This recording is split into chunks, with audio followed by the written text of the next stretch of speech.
Blackhorns 2025 might end up being mostly remembered for some accidental shish kebab practice in the rapier event. But I haven't covered a sabre match since last Blackhorns actually, despite ostensibly doing the sabre stuff as my primary interaction with this hobby. It's a great comp to cover though, as the quality of the sabre fencing in Poland is fantastic.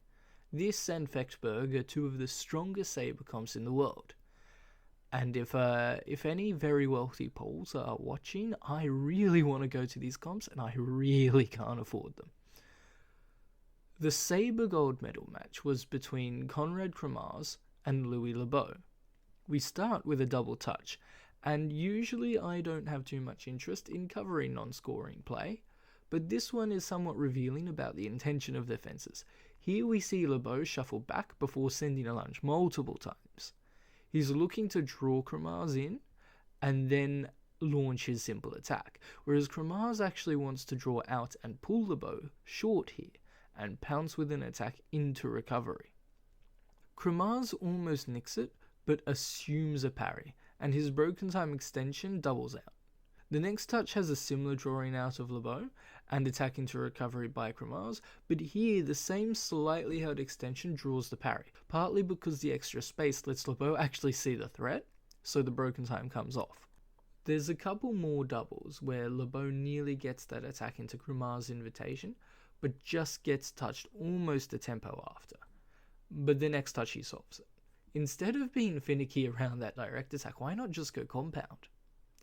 Kramars is searching for that full pull short, and launching a nice long attack from the same position catches him off guard.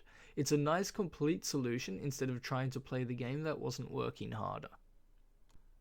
Kramars decides he can't have that happen again, and this next touch he bursts out the gates with a blitzing press to finish high. Lebeau panics here. This leg touch is never on, and that's Kramars up by one again. However, Kramars completely retakes control with this parry riposte here. This is the big one. Note the beat here. What it's doing isn't threatening Lebeau, it's controlling his multi-tempo attack. Kramars stepping in slightly after this beat is an invitation. He's moving just inside, where Lebeau can reasonably give an indirect attack, and gives him a reason to disengage, especially with Kramars dropping low to give away the highline. This means Kramars has not only decided when and where Lebeau will launch, but also what he will attack with. Once Lebeau reads the opportunity, it's over. This dominant parry riposte giving Kramars 2 points. This is the point at which the match has been won. Lebeau is clearly not confident with his own defensive game and tries to tighten up his attacks by launching direct into preparation again. However, we already saw how that worked out for him, and he ends up just eating another 2 parry ripostes.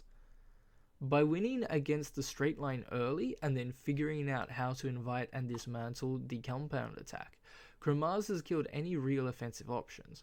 Maybe had Lebeau trusted his own parry more, he'd have found more opportunities, but Kramars' ability to control and dictate Lebeau's attack is the essence of good defensive and counter-offensive play.